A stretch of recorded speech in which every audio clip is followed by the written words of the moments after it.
예수께서 다시 회당에 들어가시니 한쪽 손 마른 사람이 거기 있는지라. 사람들이 예수를 고발하려 하여 안식일에 그 사람을 고치시는가 주시하고 있거늘 예수께서 손 마른 사람에게 이르시되 한가운데 일어서라. 안식일에 선을 행하는 것과 악을 행하는 것, 생명을 구하는 것과 죽이는 것, 어느 것이 옳으냐? 그들이 잠잠하거늘 그들의 마음이 완악함을 탄식하사 노하심으로 그들을 둘러보시고 그 사람에게 내 손을 내밀라. 내밀매 그 손이 회복되었더라. 바리새인들이 나가서 곧 헤롯 당과 함께 어떻게 하여 예수를 죽일까 의논하니라. 에브리데이 썬데이, 우리의 매일을 썬데이로 세팅하라. 할렐루야. 오늘 선셋 메시지를 통해서 은혜의 새 아침, 회복의 새날을 노래하는 여러분 되시기를 축복합니다. 오늘 말씀은 예수님께서 안식일에 손 마른 자를 고쳐주신 장면입니다. 안식일에 회단 한켠에 한쪽 손 마른 사람이 있었어요. 여러분, 손이 말랐다는 것은 피가 제대로 순환되지 않아서 그 근육이 기능을 완전히 상실한 상태를 말하죠. 누가복음 6장을 보면 그 손이 오른손이었다 기록하는데요. 초대 교부였던 신학자 제롬에 의하면 그 사람은 손으로 벌어먹고 사는 석공이었다라고 합니다. 건조한 팔레스타인 지역에 목공보다 석공을 직업으로 삼는 이들이 많았죠. 암석을 절단할 때 여러분 돌이 튀기도 하고요. 무거운 돌을 나르는 그 고된 석공의 작업은 지금으로 치면은 극한 직업입니다. 하지만 그렇게 일해야 먹고 살 수 있는 거예요. 우리나라도 불과 몇십 년 전까지만 해도 생존이 공포가 되는 시절이 있었습니다. 소설가 김훈의 밥벌이의 지겨움이라는 수필이 있는데요. 그 내용을 보면 이렇습니다. 밥이 익어가는 그 평화롭고 비린 향기에 나는 평생 목이 메었다. 이 비애가 가족들을 한 울타리 안으로 불러 모으고 사람들을 거리로 내밀어 밥을 벌어먹게 한다. 밥에는 대책이 없다. 한두 끼 먹어서 될 일이 아니다. 죽는 날까지 때가 되면 반드시 먹어야 한다. 이것이 밥이다. 이것이 진절이 나는 밥이라는 것이다.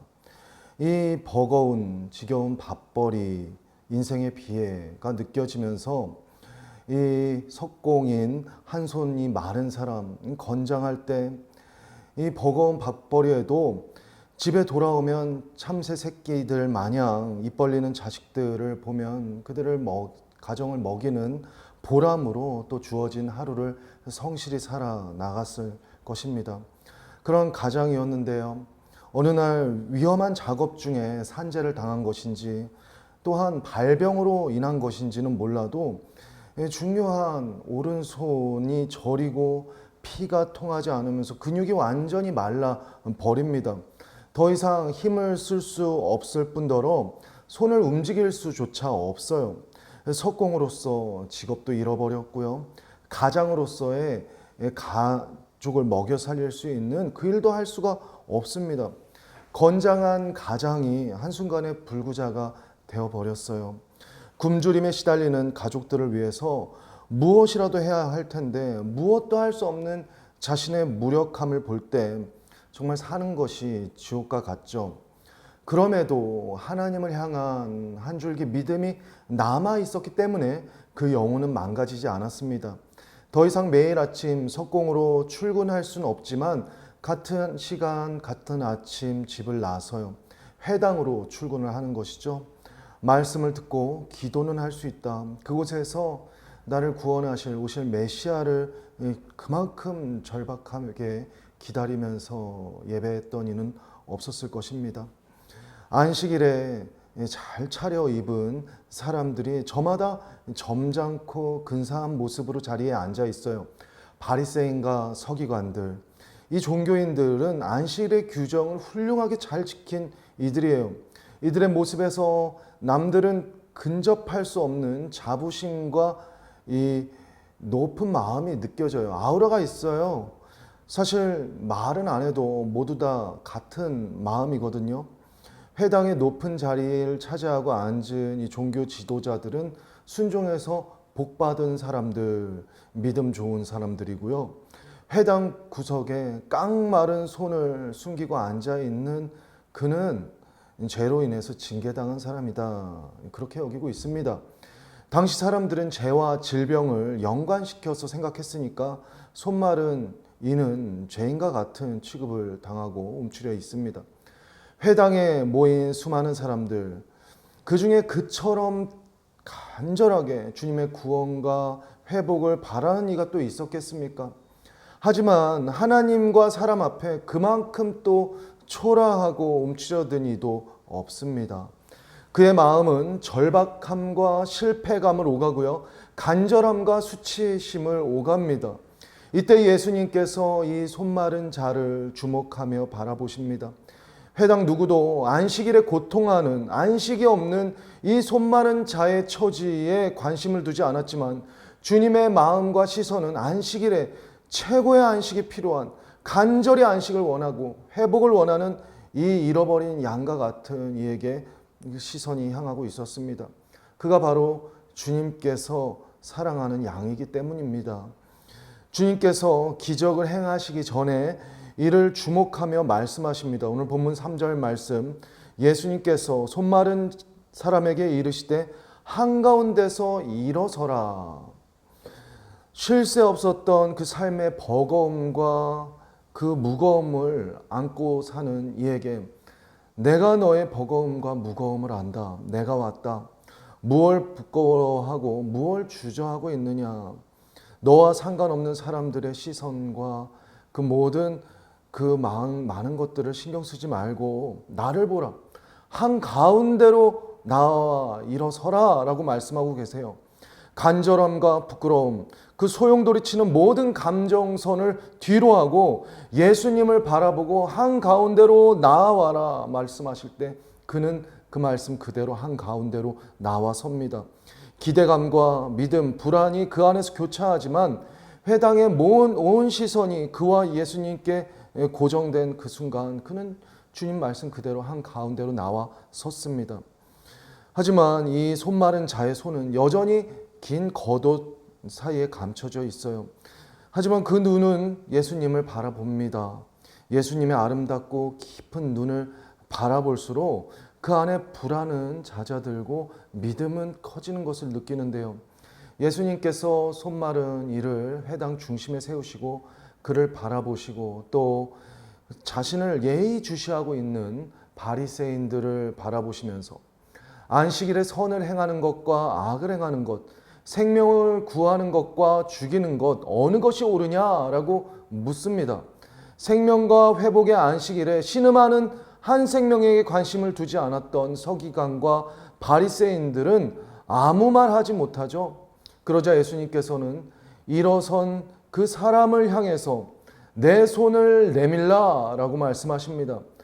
가장 보여주기 싫고 가장 부끄럽고 수치스러운 그 마른 손, 가장 시급하고 위급한 그 문제의 근원이 되지만 그 고통의 근원은 감추고 싶어요. 하지만 주님께서 찾아오신 그 자리, 여러분 예배의 자리에서는 주님께로 나아가 내 모든 수치와 내 모든 고통의 근원을 주님 앞에 아낌없이 토로할 수 있어야 하는 것입니다. 주님과 우리의 심령의 중심이 교차할 수 있는 그 지점, 그곳에서 주님은 내 손을 내밀라 말씀하세요. 내 마음의 고통, 내 삶의 근원적인 문제를 더 이상 감출 필요가 없다. 내 손을 내밀라. 그것이 바로 우리의 무거운 인생의 짐을 다 지어주시길 원하시는 주님의 음성, 주님의 마음입니다. 마태복음 11장 28절에서 30절 말씀에 수고하고 무거운 짐진 자들아 다 내게로 오라. 내가 너희를 쉬게 하리라. 나는 마음이 온유하고 겸손하니 나의 멍에를 메고 내게 배우라. 그리하면 너의 마음이 쉼을 얻으리니 이는 내 멍에는 쉽고 내 짐은 가벼움이라. 내 손을 내밀라. 내가 모든 짐을 지어주겠다 말씀하신 주님, 그 음성을 듣고 손을 내미는 즉시 그 마른 손에 힘줄이 힘을 얻고 그 혈관에 힘을 얻고 근육이 새로운 힘을 얻으면서 회복되었습니다. 그 회복된 삶이 주님 안에서 시작된 것이고요. 진정한 안식과 생명의 역사가 시작된 것입니다. 여러분, 주님 안에서 어느 누구에게 손을 내미는 것이 아니라 바로 주님께서 너의 고통과 너의 문제를 그대로 내게 가져와 내게 맡기라 말씀하시는 그 순간 그대로 보여드리는 것이죠. 다 보이지 않고 다 할 수 없어도 오늘 말씀과 그 임재의 감동이 있는 그 순간 주님께 나아가 내 모든 손을 내미는 것입니다. 내 손을 내밀라 말씀하신 주님의 안에서 내 모든 수고하고 무거운 짐진 것들을 다 내려놓고 참된 안식을 발견하고 얻는 것이죠. 여러분, 참된 안식과 회복은 오직 하나님의 만지심을 경험한 후에야 얻을 수 있는 것입니다. 주님께서 내 손을 내밀라 말씀하실 때 내밀 수 있는 손은요, 대단한 손, 부끄럽지 않은 손, 근사한 손이 아니에요. 내 모습 그대로 깡마른 손, 내 모습 그대로 그 모든 고통의 손을 내미는 것입니다. 그때 내 손을 내밀라 말씀하신 주님 안에서 내 모든 수치와 문제는 굴러가는 것입니다. 주님 안에서 내 모든 죄와 연약함, 부끄러움, 수치를 다 내어 맡기고 참된 안식과 참된 회복을 소유하는 여러분 되시기를 축복합니다. 그렇게 주님과 함께 열리는 새 생명의 삶, 거룩한 회복과 은혜의 삶으로 주님과 함께 동행할 수 있는 저와 여러분, 우리 모든 성도님들 되시기를 주님의 이름으로 축복합니다. 우리 함께 기도하겠습니다. 참 좋으신 주님, 우리의 인생의 고통의 문제, 우리의 삶의 버거움, 하나님, 그것이 주님이 없기 때문에 우리의 삶이 버겁고 우리의 삶이 무겁다는 것을 고백합니다. 주님은 우리의 삶에 오셔서 내 손을 내밀라 말씀하실 때 그것은 우리 삶의 표면적인 고통의 문제뿐만이 아니라 끌고 왔던 인생의 모든 수고와 모든 인생의 비애를 주님께서 맡아주시기를 원하시는 것인 줄로 믿습니다. 오늘 내게 나와 내 모든 무거운 짐을 맡기라, 내 손을 내밀라 말씀하시는 주님의 음성의 초청 안에서 우리의 삶의 모든 수고와 모든 버거움을 내어 맡기며 주님 안에서 열리는 인생의 새로운 새날, 그 모든 안식과 생명의 새날을 맞이하는 우리 모든 성도님들 될 수 있도록 주님 인도하시고 도와주시옵소서. 모든 삶을 주님께 의탁드리며 살아계신 예수님의 이름으로 기도드립니다. 아멘.